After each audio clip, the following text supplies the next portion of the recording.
Bạn thân vì muốn gả vào nhà hào môn, định lên đầm nước trên núi tắm mỹ nhân ngư. Sau đó đầm nước bẩn quá, tôi ngăn cô ấy lại. Rồi sau này mới biết, thái tử hào môn đã yêu từ cái nhìn đầu tiên với người khác ở đầm nước. Hoàng hôn buông xuống, bạn thân tức tối ấn đầu tôi vào bồn cầu. Đều tại mày, nếu không phải con nhỏ khốn như mày cản tao hôm đó. Giờ ta đã gả vào hào môn, sống sung sướng rồi. Tôi vùng vẫy điên cuồng, nhưng vẫn bị cô ấy giữ đầu. Dìm đến bốc hơi trong bồn cầu. Mở mắt ra lần nữa, tôi lại quay về ngày bạn thân đòi đi tắm mỹ nhân ngư. Uyển Uyển, mày nói xem bộ đồ bơi nào đàn ông sẽ mê hơn. Tôi vừa mở mắt ra, đã thấy bạn thân Liễu Như Yên nhìn tôi đầy mong chờ. Nghe bảo giữa núi Ngô Đồng có đầm hổ. Đến lúc đó tao sẽ tắm mỹ nhân ngư trước mặt Cố Nham. Rồi giả vờ hoảng loạn làm rơi đồ bơi. Chắc chắn sẽ khiến mắt hắn dính chặt vào tao. Trước kia tao khuyên bảo tử tế, cô ta lại thù tao. Lần này mày muốn ngu thì tao không cản nữa đâu. Chọn bộ màu đỏ mày mới mua đi. Màu đó nổi bật lắm. Thái tử chắc chắn sẽ thích. Hừ, nói cứ như mày dành đàn ông lắm vậy. Liễu Như Yên lườm tôi một cái. Thầy dạy lớp chém trai của tao nói, chỉ nổi thôi chưa đủ, phải vừa ngây thơ vừa quyến rũ mới giữ được tim họ. Mấy ngày tới mày đừng tìm tao nhé. Tao phải luyện thêm chút nữa. Nụ cười trong trèo kiểu trên mạng ấy. Đến lúc phối hợp với chiến bào này, gả cho anh Cố Nham là chuyện trong tầm tay. Đợi ngày giấc mơ hào môn của mày thành hiện thực, xem mày còn cười nổi không nhé. Về đến nhà, tôi cứ tưởng được yên ổn vài ngày. Ai ngờ chưa đầy một ngày sau, Liễu Như Yên lại chủ động liên lạc với tôi. Uyển Uyển, ta soi gương thấy bộ đồ bơi này hơi trống ở cổ. Tắm mỹ nhân ngư thiếu mất không khí. Mày cho tao mượn cái vòng cổ mọc trai được không? Mày hỏi đúng lúc thật đấy. Hôm qua tao làm mất cái vòng đó rồi. Thế thì sao đây? Tao không thể thiếu vòng cổ được. Sao là sao? Mày sắp câu được thái tử Cố Nham rồi. Đồ rẻ tiền của tao sao xứng với mày chứ? Tao nghe nói mấy cô nàng giả danh thường đi thuê túi xách, trang sức ở cửa hàng chuyên dụng. Bên mày chắc cũng có chỗ thế chứ? Khốn thật, Tô Uyển Uyển, mày đang mỉa mai ai là giả danh hả? Mày thấy tao sắp gả vào hào môn, giờ bắt đầu ghen tị với tao rồi đúng không? Tao cảnh cáo mày, ngày tao đi tắm mỹ nhân ngư, mày đừng hòng theo tao kiểm tra. Nghĩ cũng đừng nghĩ đến chuyện chị đàn ông của tao. Mấy ngày sau đó, tôi dần quên chuyện này đi, tập trung vào công việc. Ai ngờ nửa tháng sau, tôi gặp Liễu Như Yên ở trung tâm thương mại. Lúc này cô ta đang khoác tay thái tử hào môn Cố Nham đi dạo phố. Nhìn Cố Nham bảnh bao trong bộ vesti, cứ vài phút lại gái gãi khắp người. Nhưng vì đứng cạnh Liễu Như Yên, nên mấy động tác nhỏ đó, cô ta chẳng hề để ý. Tô Uyển Uyển, mày nhìn chằm chằm bạn trai tao là ý gì? Liễu Như Yên bước lên một bước, cảnh giác nhìn tôi chằm chằm. Nể tình bạn bè, tao nhỏ nhẹ cảnh cáo mày lần nữa. Dù nhà mày cũng khá giả, nhưng người tầm cỡ như anh ấy, không phải mày muốn là mơ được đâu.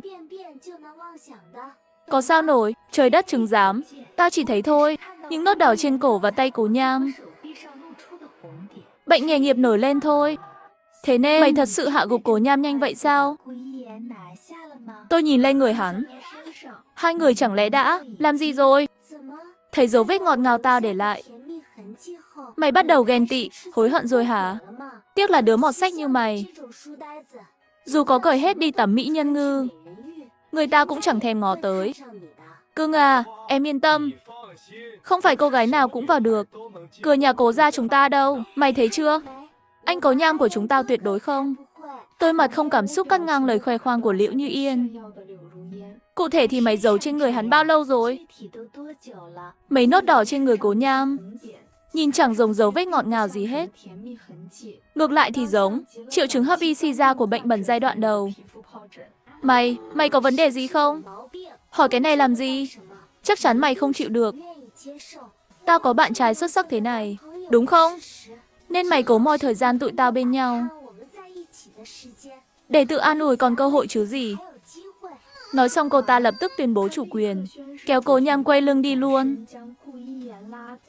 Sợ tôi chen vào thêm một giây nào nữa, tôi định lừa một cái rồi rời đi. Nhưng khóe mắt lại lướt qua chiếc vòng ngọc tím hòa điền trên tay cô ta. Chiếc vòng đó, nhìn kiểu gì cũng giống hệt cái tôi để trên tủ đầu giường. Đó là món quà duy nhất bà ngoại để lại cho tôi. Một linh cảm xấu dâng lên trong lòng.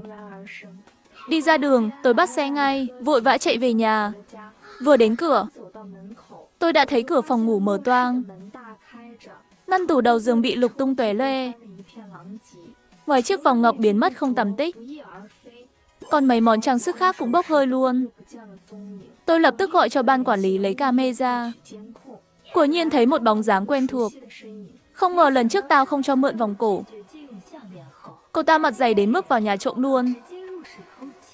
Lấy được video camera đầy đủ, tôi thẳng tay gửi một danh sách qua. Cho mày 3 ngày, trả lại hết đồ mày trộm của tao, không sót món nào. Không thì đừng trách tao báo công an. Con nào, sao mày nói chuyện ác thế? Bạn bè với nhau mà gọi là trộm được sao? Và lại, tao chỉ lấy có vài món trang sức vớ vẩn của mày. Mày làm gì mà kích động thế? Nói khó nghe thì, tao giờ chịu mang đồ của mày. Là tao coi trọng mày đấy. Hiểu chưa? Tao còn chưa báo cảnh sát, bảo mày tống tiền tao đây này. Mày lại ở đây giả vờ kẻ bị hại trước hả? Đã không biết xấu hổ thế này, thì tao đành báo truyền thông thôi. Bảo bạn gái hiện tại của Cố Nham là một tên trộm. Mày đoán xem nếu bê bối này lan ra, nhà họ Cố còn cho mày bước vào cửa không? Địch mợ, Liệu Như Yên bị chọc đúng chỗ đau. Ngẩn ra cả buổi, rồi lại chửi tiếp. Chà thì chà, lần này tao đã nhìn thấu mày rồi. Mày đúng là nhỏ nhen. Không chịu nổi khi thấy người khác sống tốt, đồ khốn. Chỉ vì chút tiền nhỏ mà dám xé mặt với bạn bè. Chẳng trách ở bệnh viện, chẳng có thằng nào chủ động nói chuyện với mày. Dù sao sau này, tao với mày không cùng đẳng cấp nữa. Câu về câu, đường về đường. Không có việc thì đừng làm phiền tao. Chắc là sợ tao báo công an thật. Chẳng mấy chốc tôi nhận được một gói hàng nặng trịch giao trong thành phố. Tối hôm đó, Liệu Như Yên đăng một bài lên vòng bạn bè, kèm ảnh quê thử 2 vạch. Làm người phải rộng lượng, làm phụ nữ càng phải rộng lượng hơn, để kẻ không có phúc đó tự trốn đi khóc thầm nhé. Rồi hôm sau khoe cái mặt dày đó, Cố Nham trong phỏng vấn nhanh chóng thừa nhận sắp có tin vui. Còn bảo phải đợi kiểm tra thêm với vị hôn thê, rồi mới công khai chính thức. Nhìn tin tức, một ý tưởng dần hiện lên trong đầu tôi. Kiếp này cứ để cô ta vì giấc mơ con dâu, tự tay xé tấm màn xấu hổ của nhà họ Cố đi. Chưa đầy vài ngày, Liệu Như Yên và Cố Nham cùng nhau đến bệnh viện kiểm tra. Kênh báo chí ùn kéo đến ghi lại khoảnh khắc này. Còn Liệu Như Yên cố tình khoe khoang trước mặt tôi, nhận phỏng vấn từ các nhà báo. Lúc này, bác sĩ phụ trách kiểm tra cầm tờ kết quả bước ra. Cô vừa kiểm tra tên Liệu Như Yên đúng không? Ai đó đừng ồn ào nữa. Dẫn bạn gái qua đây ngay đi. Mày không thấy tụi tao đang phỏng vấn à? Có gì thì nói luôn đây. Liệu Như Yên mặt khó chịu ra mặt. Nhiều báo chí đang quay thế này. Bỏ đi lúc này thì mặt mũi tao với Cố Nham để đâu? Không phải báo 2 người qua đâu. Sao không chịu nghe vậy? Bác sĩ hạ giọng đầy ẩn ý, lắc lắc tờ kết quả trên tay. Muốn tao phải công khai cho cả đôi uyên ương này, lan báo kết quả luôn hả? Mày thái độ gì vậy? Chỉ đọc tờ kết quả thôi mà. Làm gì mà như sống chết thế? Đọc to lên ngay cho tao. Cố Nham cũng lạnh lùng chen vào, bảo sao bệnh viện giờ lắm chuyện. Toàn do mấy bác sĩ vô học như mày tự chuốc họa. Giây tiếp theo, hắn đột nhiên phát hiện tôi đứng sau bác sĩ. Cô kia, cô đọc đi. Tôi rụt cổ lại, tim đập thình thịch vì phấn khích. Đọc ngay đây luôn hả? Không hay lắm đâu. Bảo mày đọc thì đọc ngay đi. Liệu Như Yên mặt đen xì hối thúc. Lây mây cái gì? Muốn mất việc hả? Đã sốt ruột thế này thì đừng trách tao nhé. Tôi nhận tờ kết quả, gào to đến mức cả tầng nghe thấy. Bệnh nhân Liệu Như Yên mang thai 4 tuần, thêm nhiễm nấm ngoài da, nhiễm u hạt bạch huyết ngay chỗ hiểm và nhiễm bệnh lạ tại mắt. Chẩn đoán bệnh nặng giai đoạn cuối. Liệu Như Yên và Cố Nham lập tức hòa đá tại chỗ.